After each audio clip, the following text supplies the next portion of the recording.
तस्वीर इश्क में पिछली के एपिसोड में ये हुआ था कि राबिल और इब्तिसाम की एंगेजमेंट हो गई थी।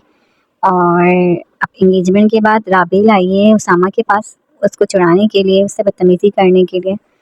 उसामा को असद ने काफ़ी समझाया था तो वो थोड़ा सा संभला है, लेकिन आगे क्या होगा, क्योंकि इब्तिसाम से हसीर बिल्कुल भी नहीं चाहती थी कि राबिल की मंगनी हो, लेकिन वक्त ने उन दोनों की मंगनी तो कर दी है। लेकिन असीर क्या सच बता पाएगी इब्तिसाम का सच, जो इब्तिसाम ने असीर के साथ बचपन में किया और बचपन से वो उसका निशाना बनी रही, उसकी ज़्यादतियों क्या। तो क्या आगे वो राबिल को बता के उसे बचा पाएगी और उसामा और राबिल का पैचअप होगा, या राबिल की शादी इब्तिसाम से हो जाएगी। देखते हैं आगे की किस्म क्या होने वाला है। स्टार्ट करते हैं असीर इश्क, और आज इसका हम पढ़ेंगे एपिसोड नंबर 19। देखते हैं क्या होता है। क्यों आई हो, उसका बाजू थामता हुआ वो सख्ती से बोला था। वो आज उसके साथ बदतमीजी नहीं करना चाहता था। जहन में मुसलसल असद की समझाई गई बातें घूम रही थीं, पर वो जानबूझकर बार बार ये अल्फाज इस्तेमाल कर रही थी जिससे वो उसको तैश दिला सके। अपना बाजू छुड़वाते ही वो उसके सवाल पे चेहरा उठाकर सोचने की एक्टिंग करने लगी। फिर दोबारा से उसकी जानिब देखा। एक किस चाहिए, बस 5 मिनट के लिए। लाड से उसकी गर्दन में बाजू डालती वो अपनी हंसी जब्त करके फरमाइशी अंदाज में बोली, पर अगले ही लम्हे खुद ही फिर से अपनी बातों पर पागलों की तरह हंसने लगी। वो बस संजीदगी से सुर्ख चेहरे के साथ लब नीचे उसे देख रहा था। आंखें जब की शिद्दत से सुर्ख होने लगी थी। बस करो। कुछ देर वो यूं ही संजीदगी से उसे पागलों की तरह हंसता हुआ देख रहा था, फिर आराम से अपनी गर्दन के गिर्द मौजूद उसके बाजू थामते हुए उससे खुद से अलग किया। मैं तुम्हारे लिए गिफ्ट लाई हूँ। उसे अचानक से कुछ याद आया तो तेजी से उसकी वार्डरोब की जानिब बढ़ी। उसामा ने उलझन भरे अंदाज में उसे देखा जो उसकी वार्डरोब खोल रही थी। वो भला पहले उसके कमरे में किस वक्त आई थी। वार्डरोब से कुछ निकालती वो दोनों हाथ पीछे बांधकर से उसके सामने आ खड़ी हुई। मुझे लगा तुम्हें इसकी ज़रूरत होगी। कुछ देर उसकी आंखों में आंखें डाले वो मुस्कुराती उसे देखती रहा, फिर उस हाथ उसके सामने लहराती हुई फिर से पागलों की तरह हंसने लगी। वो टिश्यू बॉक्स था। उसामा ने सुर्खी माइल आंखों से उसे देखा। उसने हंसते हंसते टिश्यू बॉक्स सामने मेज पर रख दिया। उसकी हरकतें देखता उसामा बेड की जानिब बढ़ा। गिफ्ट से कुछ याद आया था, ये तुम्हारे लिए लाया हूँ। उसकी बातों को नज़रअंदाज करते हुए उसने बेड पे पड़ा हुआ अपना कोट उठाया। उसकी पॉकेट से वाइट गोल्ड का ब्रेसलेट निकाला जो बाहर बेमकसद आवारागर्दी करते हुए उसने उसके लिए खरीदा था। राबिल ने एक पल के लिए उसके हाथ में मौजूद केस से छलकता और खूबसूरत सा बेशकीमत ब्रेसलेट देखा। अपनी इतनी बकवास के जवाब में कम से कम उससे ये तवक्को हरगिज़ नहीं थी कि वो उसे यूँ तोहफा देगा। उसने चेहरा झुकाया। एक लम्हे के लिए चेहरे पर हकीकी मासूमियत छाई, क्योंकि बोलने के लिए जो सब कुछ सोच कर आई थी उसमें ये तो सोचा ही नहीं था कि अगर वो ऐसे बिहेव करेगा तो क्या बोलना है। उसे तो यही लगा था कि वो हमेशा की तरह चीखेगा, चिल्लाएगा, गिड़गिड़ाएगा। फिर चेहरा उठाकर उसको देखा जो अभी तक ब्रेसलेट वाला हाथ उसकी तरफ बढ़ाए हुए था। मेरे ड्रेस से मैच नहीं कर रहा, वो नफ़ी में सर हिलाती हुई आयशा से बोली तो कुछ देर पहले वाले बनावटी लहजे के बरक्स आवाज़ में हकीकी मासूमियत थी। उसामा ने एक नज़र उसके हाथों की जानिब देखा। नाजुक सी गुदास कलाइयाँ बिल्कुल सूनी थी। सिर्फ एंगेजमेंट रिंग थी जो तीसरी उंगली में चमक रही थी, या फिर माथे पे चमकती हुई बिंदिया, वो भी उसे ही पसंद थी, शायद इसीलिए लगाई गई थी। उसके अलावा और कोई ज्वेलरी ना थी। उसने गहरी सांस खारिज करते हुए केस बेड पर फेंक दिया। इतनी जल्दी सब कुछ भूल गई। उसको खामोश होता देखकर वो थके हुए लहजे में बोला था।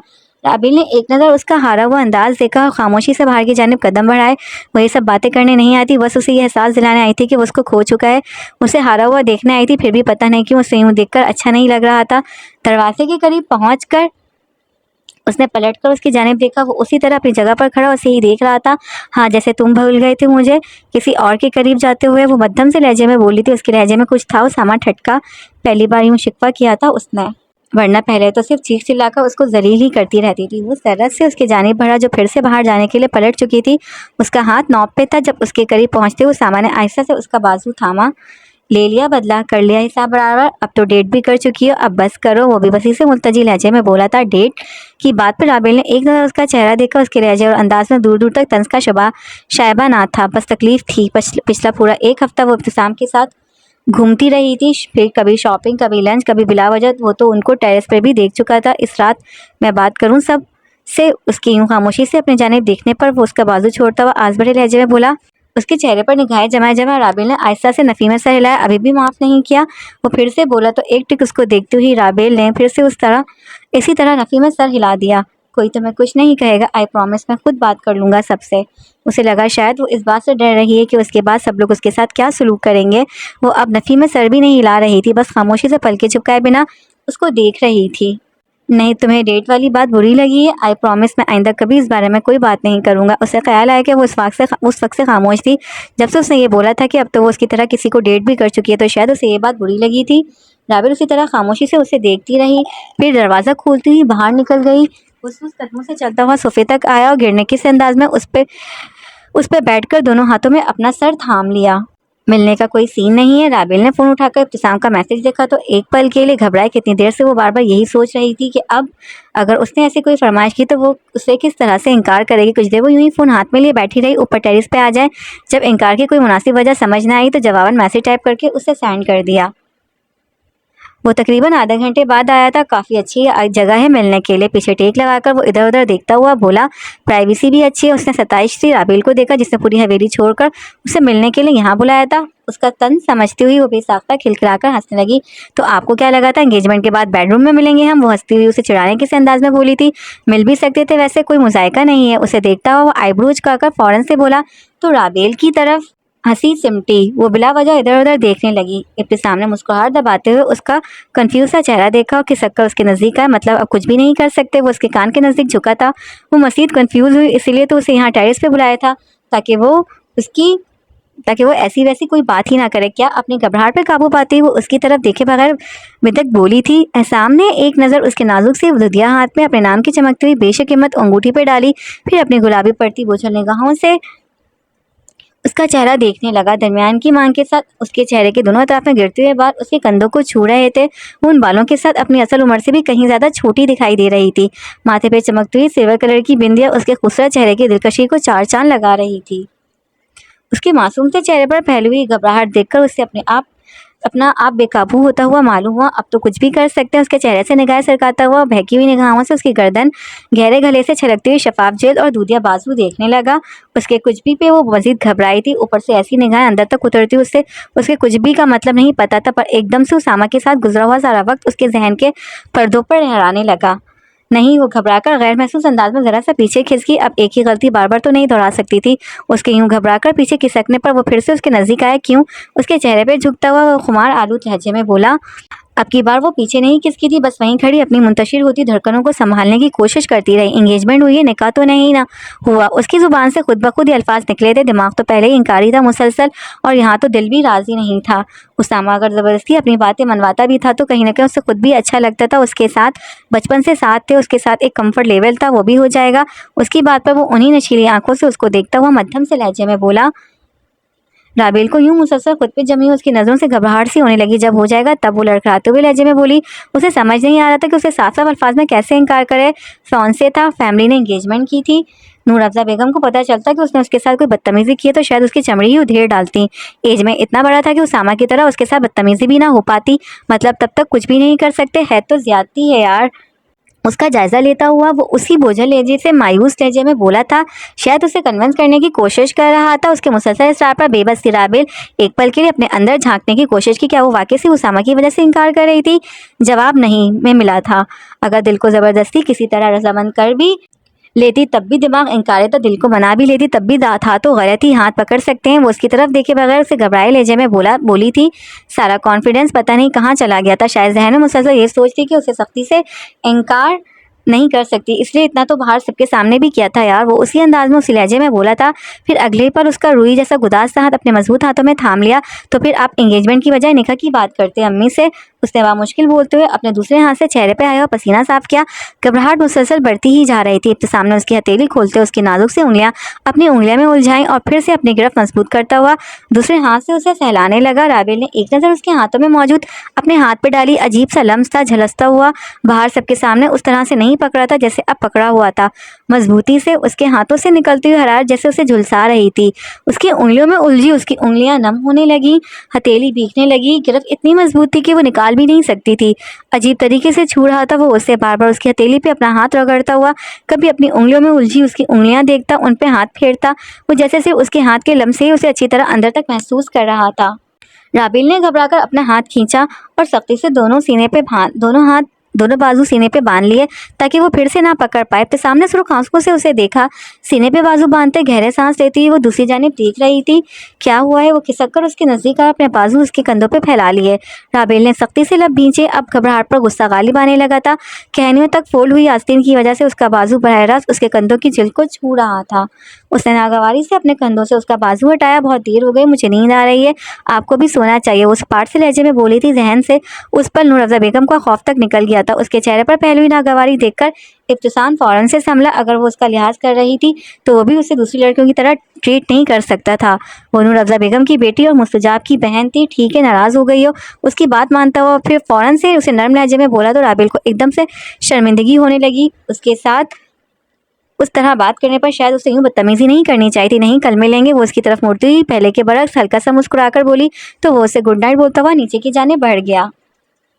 ड्रेसिंग रूम में दाखिल होते हुए मुस्तजाब ने अपने पैरों से जूते निकालते हुए बदतमीजी से एक जूता एक कोने में फेंका और दूसरा जूता दूसरे कोने में। फिर कोट काउच पे फेंकते हुए टाई की नॉट ढीली किया और उसे भी उतार कर वहीं फेंक दिया। थकावट से बुरा हाल था उसे, बस जल्द अज जल्द शावर लेना था। उसके पीछे दाखिल होते हुए वो खामोशी से गुड़िया ने उसके इधर उधर पड़े जूते देखे। झुककर अपने सामने पड़ा हुआ उसका जूता उठाते हुए वो दूसरे की जानिब बढ़ी तो बाथरूम की जानिब बढ़ता हुआ मुस्तजाब तेजी से उस तक आया। मैं रख देता हूँ। उसके उठाने से पहले उसने फौरन से झुककर दूसरा जूता उठा लिया और पहला भी उसके हाथ से लेते हुए उसी बदतमीजी से दोनों को काउच के पीछे फेंक दिया। अब वो सामने दिखाई नहीं दे रहा था। उसकी जुबान में रखने का यही मतलब था। वो खामोशी से काउच की जानिब बढ़कर उसका कोट उठाने लगी।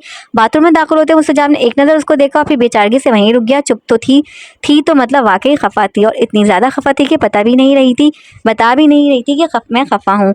वो भारी कदम उठाता हुआ उस तक आया जो रुख मोड़े उसका कोट हैंग कर रही थी। पीच कलर के खूबसूरत से कामदार जोड़े में सारे बाल उसी तरह जूड़े में कैद थे। जब उसने चेंज करने का कहा था उस तक वो मेकअप कर चुकी थी, चूड़ियाँ पहन चुकी थी, सब कुछ फिर से करने का वक्त नहीं था, इसीलिए उसी रंग का दूसरा जोड़ा पहन लिया था। मुस्तजाब ने गहरा सांस खर्च करते हुए उसका बाजू थामकर उसका रुख अपनी जानिब मोड़ा और उसे सीने से लगाते हुए दोनों बाजू मजबूती से उसके गिर्द बांध लिए। आई एम सॉरी, उसे नरमी से खुद में भेजता हुआ वो उसकी गर्दन में चेहरा घुसार कर शर्मिंदगी से बोला था। पता नहीं क्या हुआ था, क्यों हुआ था, उसे खुद भी समझ नहीं आया था। बस उस वक्त एकदम से इतना गुस्सा आ गया था कि वो चाहकर भी अपना लहजा नर्म नहीं रख पाया था। उसे पहले वाले रूप में वापस लौटता हुआ देखकर एक पल की हुर्रियत सुन हुई। अगले ही पल यकी बात देकर के आंसू पलकों की बार तोड़कर उसके गालों पर बहते हुए मुस्तजाब के सीने में जब्स होने लगे। नहीं, उसने बुरी तरह रोते हुए सख्ती से अपने दोनों बाजू उसकी कमर के गिर्द बांध लिए। पिछले 5-6 घंटे से वो खुद पे जबर करके मुसलसल जबरदस्ती हंसती हुई सब मेहमानों को अटेंड कर रही थी। आई एम सॉरी, उसके यूं रोने पर बेचैन होते हुए मुस्तजाब ने मजीद शिद्दत से उसे खुद में भींच लिया। उसके सीने से चिपकी हुई दोनों बाजू उसके गिर्द बांधे वो मजीद शिद्दत से रोने लगी। नहीं, मुझे नहीं रहना आपके साथ, मुझे वापस जाना है। बाजू मजीद सख्ती से उसके गिर्द बांधती हुई वो पहले से भी ज़्यादा बुरी तरह रोती हुई हिचकियों के बीच बोली थी। दिल का एक हिस्सा उसके यूं पहले वाले मेहरबान रूप में लौटते हुए देखकर पुरसुकून हुआ था, इसलिए बाजू उसके फिर से दूर जाने के खौफ से मजबूती से उसके गिर्द बांध लिए थे। दिल का दूसरा हिस्सा अभी तक उसके यूं गुस्से से बात करने पर तकलीफ में था, इसीलिए जुबान से खुफगी का इजहार वापस कहा। उसके वापस जाने वाली बात पे वो हैरानगी से बोला। फिर ख्याल आया कि वापस अपने कमरे में जाने की बात कर रही है वो। इतनी सी बात पे नहीं जाते वापस। उसका सर चूमता हुआ मज़ीद शिद्दत से उसे खुद में भींचता हुआ नरमी से बोला। वो भी उसके अंदर सिमटती हुई उसके कमर के गिर्द अपनी गिरफ्त मजबूत कर गई। उसको नरमी से थपकते हुए मुस्तजाब ने एक नज़र उसके कॉलर फेल में तजाद देखा। उसे यूं इतना ज़्यादा और इतनी बुरी तरह रोते हुए देखकर उसे एकदम मज़ीद पशिमानी होने लगी। उसका सर थपकता हुआ वो झुककर शिद्दत से उसका गाल चूमने लगा। मेरी गलती है, आई एम सॉरी। उसके आंसू साफ करता हुआ उसे दोनों कांधों से थामकर काउच पे बिठाता हुआ खुद उसके सामने पंजों के बल बैठ गया। उसको यूं रोता हुआ देखकर दिल बेचैनी से भर गया था। वो उस लम्हे को उसने लगा जब उसका दिमाग ख़राब हुआ था। आई नो, ऐसी बात से बहुत घुटन होती है, मैं आइंदा कभी नहीं कहूँगा। उसके गालों पे बहते आंसू साफ करता हुआ वो बेचैनी से बोला। वो मुसलसल आंखें नीचे रोती हुई नफ़ी में सर हिला रही थी। कहने का कोई तरीका होता, ये कोई तरीका नहीं था। वो इस तरह सदमे से हिचकों के बीच बोली थी। असल तकरीर जोड़ा तब्दील करने से ज़्यादा उसकी लहजे की थी जिसमें उसने बात की थी। जिस तरह सख्ती से बोला था वो सच में डर गई थी।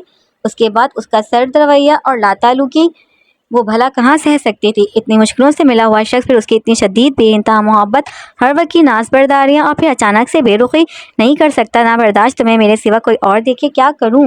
वो बेबसी से बोला और वहीं बैठे बैठे उसे बाजू में भरते हुए उसका सर अपने कंधे से लगा लिया। उसे थपकता सहलाता हुआ मुसलसल उसके कान में सॉरी बोल रहा था। आइंदा अगर मुझसे ऐसी बात की उसके कंधे से चेहरा उठाकर हुरिया ने घबराई आंखों के साथ अपने शहादत की उंगली उसके सामने की। मुस्तजाब ने एक नज़र उसकी भीगी गुलाबी आंखें और कपकपाते हुए होंठ देखे। उसकी आंखों की सुर्खी बेइख्तियार बढ़ी थी। अगले ही पल बेखुद होते हुए उसने उसकी नाजुक सी उंगली पे अपने दांत गाड़ दिए। वो बेसाख्ता सिसकी, आइंदा अगर मुझे ऐसी उंगली दिखाई तो उंगली तोड़ दूंगा।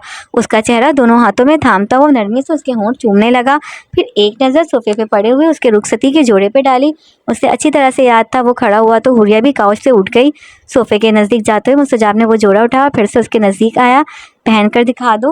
सुर्खी माइल आंखों से उसको देखता हुआ बोझल से लहजे में बोला था। हुरिया का दिल एक पल के लिए जोर से धड़का, सदमा भी थोड़ा सा कम हुआ। भराई आंखों से उसकी तरफ देखा जो बेखुद सा एकटिक उसका चेहरा तक रहा था।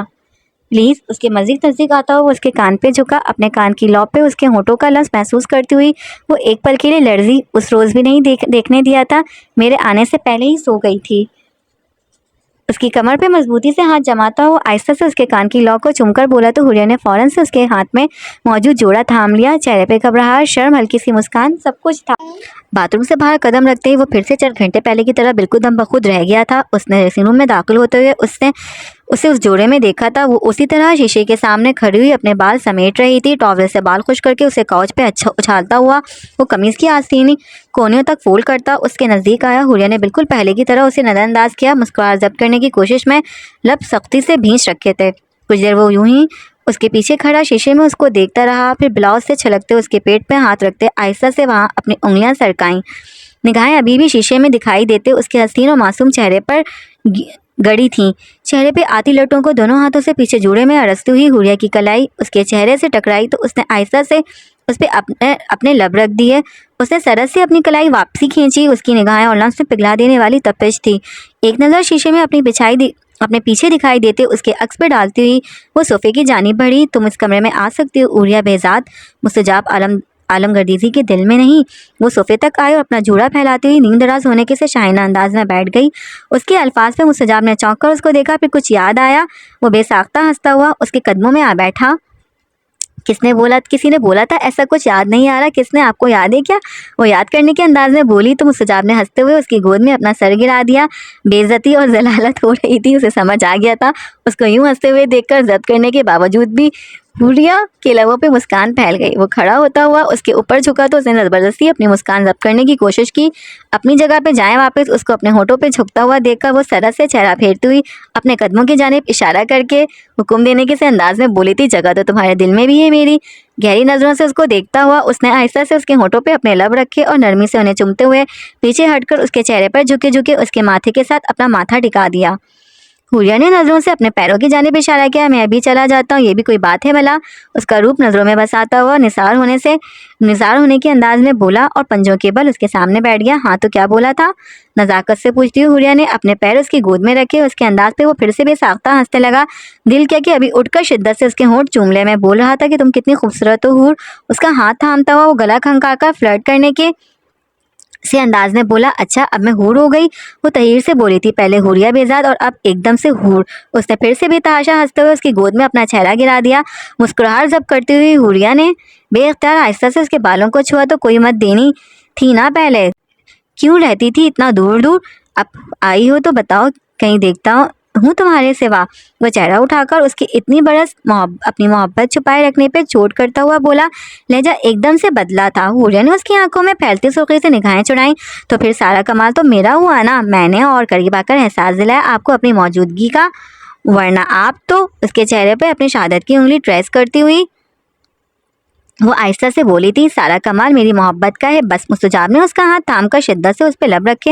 हुरिया के लबों पर शरारत भरी मुस्कुराहट फैल गई। मोहब्बत नहीं, ये आपके अंदर की ठड़क है। वो आगे को झुकती हुई उसके चेहरे के साथ अपना चेहरा टिकाकर बोली तो उसकी बात पे वो बेसाख्ता हंसने लगा। जो जिंदगी में पहली बार सिर्फ और सिर्फ तुम्हें देखकर जागी है, उसका मतलब है कि असल फसाद की जड़ तुम हो। उसके होंठों को चूमता हुआ वो खड़ा हुआ तो हुरिया ने फौरन से उसकी गोद से अपने पैर हटाए। किसी बहुत ही खड़े होते हुए फिर से उसके चेहरे पे झुककर वो बोलता बोलता रुक गया। टेढ़ी पसली से बनी है। उसको देखकर वो तासुब से सर हिलाते हुए बोला तो वो खिलखिलाकर हंस पड़ी। ये बात आपने बिल्कुल ठीक कही है। वैसे उसने इतनी देर में पहली बार उसे किसी बात की तायद की थी। वो बेखुद था, उसका चेहरा तकने लगा, आंखों की सुर्खी बढ़ती ही जा रही थी।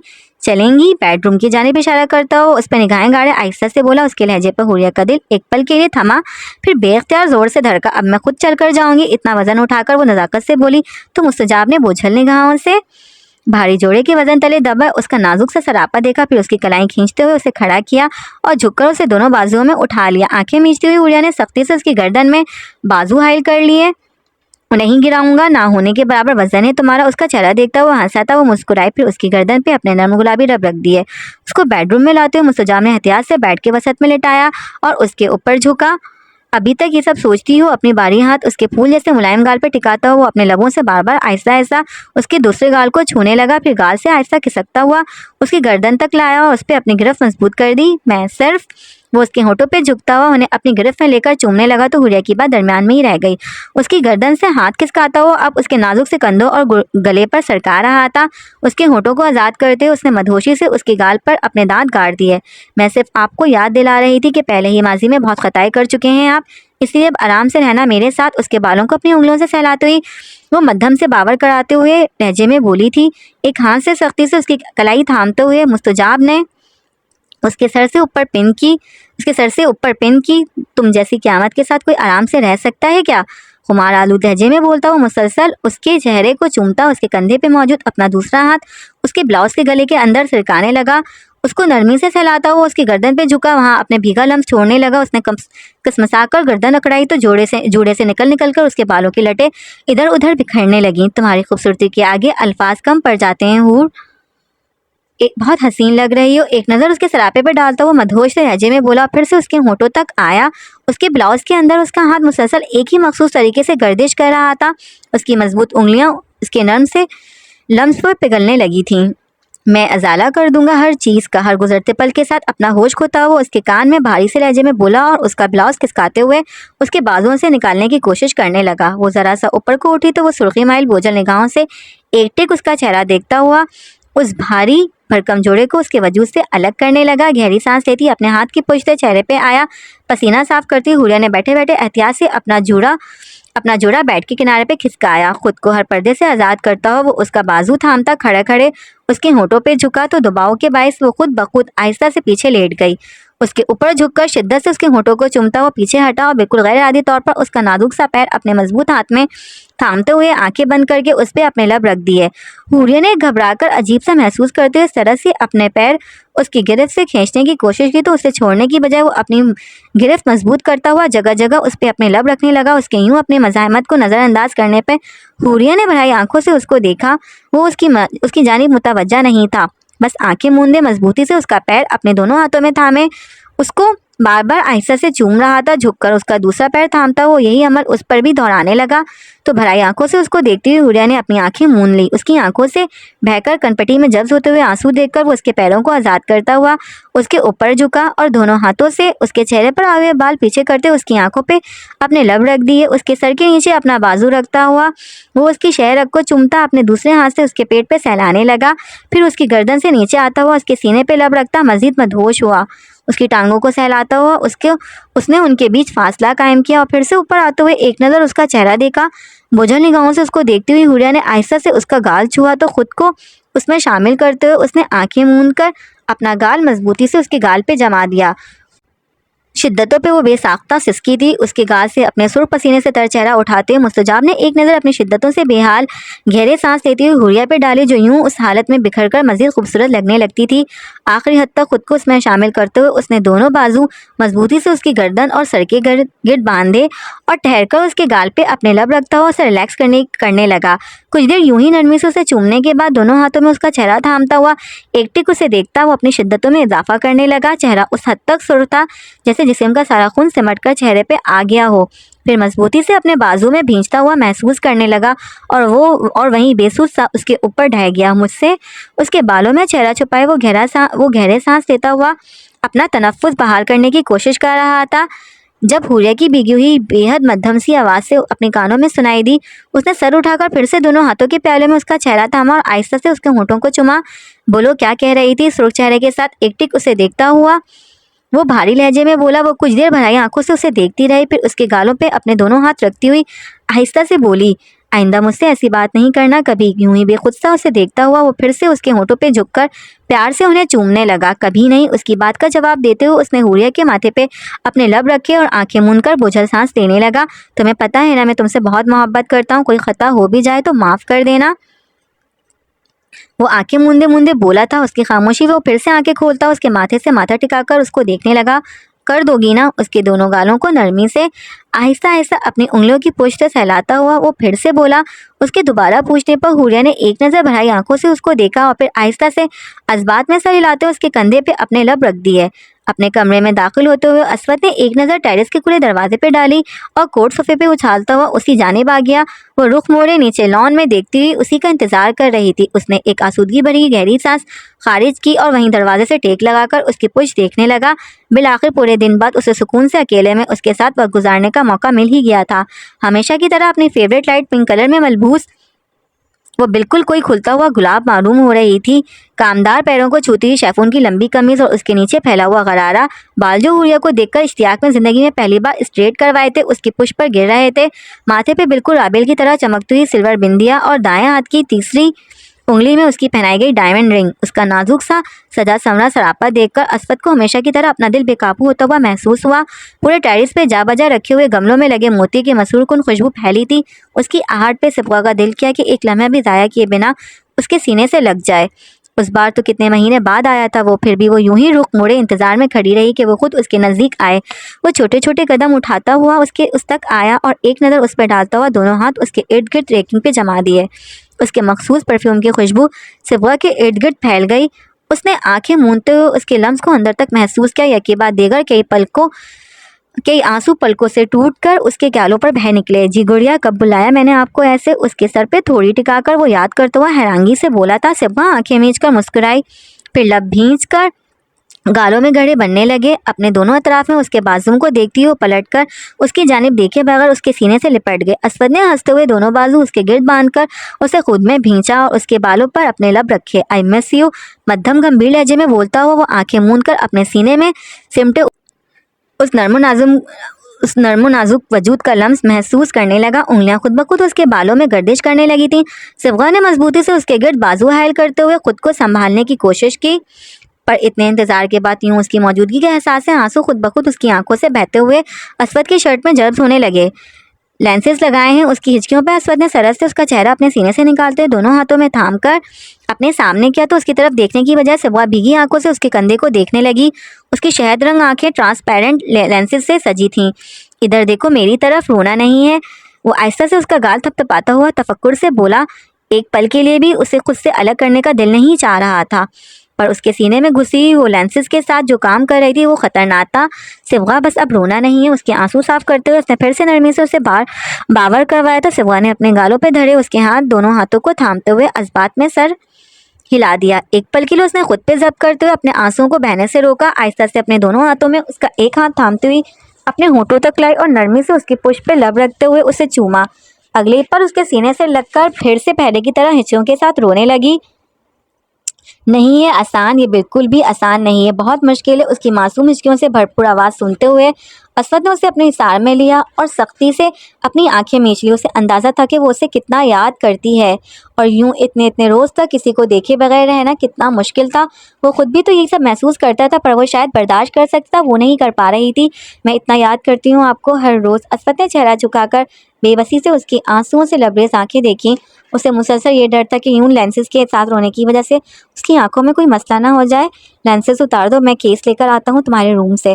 बेबसी से बोलता हो वो उसे थपक कर आहिस्ता से उससे अलग होने लगा तो सिबगा मजीद सख्ती से उससे लिपट गई। उसके कंधों पे हाथ धरे असवद ने बेबसी से उसे देखा, जो एक पल के लिए भी उससे अलग होने पे तैयार ना थी। मुझे कभी कभी लगता है पता नहीं मैं नेक्स्ट टाइम आपसे मिलने तक जिंदा भी रहूंगी या नहीं। उसके सीने से लगी वो इस तरह हिचकियों के बीच खौफजदा से लहजे में बोली तो असवद सुन रह गया। उसने सर झुकाकर बेयकीनी से उसका चेहरा देखा जो उसके सीने से लिपटी पता नहीं क्या कुछ बोल रही थी। अगर मुझे कुछ हो गया, कोई एक्सीडेंट, तो आप तो मेरे पास ही नहीं होंगे। फिर जब तक आप आएंगे तब तक तो मैं मर चुकी होंगी। तो फिर आप, वो घुटी घुटी सी हिचकियों के बीच रुक रुक कर बोल रही थी और वो बस शौक की सी कैफियत में उसका चेहरा देख रहा था। वो ये सब कुछ सोचती रहती थी, कोई उस हद तक इंतहा पे जाकर भी सोच सकता था मैं मर जाऊंगी तो आपको तो पता ही नहीं चलेगा बहुत देर तक कि मैं अब जिंदा नहीं हूँ, मर चुकी हूँ, क्योंकि आप तो उसका चेहरा दोनों हाथों में थामते हुए असवद ने उसे अपने सामने किया। खौफ मरने का नहीं था, खौफ उस बात का था कि वो उस लम्हे भी उसके पास नहीं होगा। उसके यूं देखने पर सिब्गा ने सरस से अपने आंसू पोंछे। उसे एकदम से परेशानी होने लगी कि यूं इतने रोज बाद मिलकर भी वो उससे कोई अच्छी बात करने की बजाय ये सब बातें कर रही थी। वो अपनी आंखों पे उंगलियां रखती उन्हें रब करने लगी थी। जब असवद ने सरस से उसकी कलाइयां थामकर उसके हाथों को उसकी आंखों से दूर किया, सिब्गा ने चेहरा झुका लिया। आंखें फिर से भरने लगी थी। मैं सिर्फ इसलिए आपसे कुछ नहीं कहती क्योंकि मैं आपको परेशान नहीं करना चाहती, लेकिन मैं हर वक्त एक एक सेकंड आपको याद करती हूँ। वो चेहरा झुकाए, लड़ती पलकों और कपकपाते होंठों के साथ रुंधे हुए लहजे में बोली तो सामने खड़े असवद को अपना आप जालिम जाबिर महसूस होने लगा। उसे यूं लगा जैसे उसने बहुत बड़ी ज्यादती कर दी उसे अपने साथ मंसूब करके। उसे तो कोई भी बेहतरीन शख्स मिल सकता था जो हर वक्त उसके पास रहता, उसका ख्याल रखता, उसे वो सब दे पाता जो वो डिजर्व करती थी। लेकिन उसने अपनी खुशी के लिए उसकी पूरी जिंदगी खराब कर दी, उस पर इतना बड़ा बोझ डाल दिया। बस उसके आंसू साफ करता हुआ उसके चेहरे पर झुका और उसको कपकपाते हुए होंठों को अपने लबों में लेकर शिद्दत से चूमने लगा। फिर जगह का ख्याल आया तो पीछे हटते हुए उसे फिर से अपने बाजू में भींचकर सीने से लगा लिया। उसे देने के लिए कोई दिलासा समझ ही नहीं आ रहा था। ऐसा कुछ भी नहीं होगा जैसा तुम सोचती हो, हम साथ रहेंगे हमेशा। कुछ देर वो यूं ही उसे अपने हिसार में लिए थपकता रहा, फिर उसके साथ कुछ फासले पे रखे हुए सोफे पे आ बैठा। सोफे पे बैठते हुए सिब्गा ने अपना चेहरा उसके सीने पे रख दिया, एक बाजू उसके गिर्द फैलाते हुए। असवद ने दूसरे हाथ से उसकी हथेली थामकर नरमी से उस पे अपने लब रखे तो सुकून की एक लहर सिब्गा के अंदर तक उतर गई। टेरेस अंधेरे में डूबा हुआ था। नीचे पिछले लॉन में इक्का दुक्का राइड्स चल रही थी। कुछ ही देर वो यूं ही उसकी हथेली पे लब रखे आंखें मूंदे बैठा रहा, फिर दोनों बाजू उसके गिर्द बांधता हुआ नरमी से उसे सहलाने लगा। आप मुझसे मोहब्बत करते हैं? वो मध्यम आवाज में मासूम से लहजे में बोली तो असवद ने सर झुकाकर अपने सीने पे धरा। उसका चेहरा देखा, बहुत ज्यादा बारी बारी नरमी से उसकी दोनों आंखें चूमते हुए उसने उसकी बात का जवाब दिया।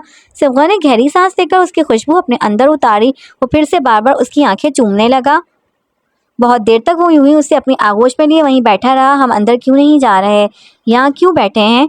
बिलाखिर 1 घंटे तक यूं ही वहाँ बैठे रहने के बाद वो उसके अंदर सिमटती हुई बोली थी। बाहर खनकी बढ़ रही थी, मौसम तब्दील हो गया था, दिन गर्म होने लगे थे मगर रातें अभी भी ठंडी थी। वो सोफे की पुश पे सर गिराए आंखें मूंदे आहिस्ता आहिस्ता उसे थपक रहा था। पहले जब भी वो पास होता था मुस्तकिल उससे बातें करता रहता था, पर आज बिल्कुल खामोश था। क्योंकि मुझे डर लग रहा है।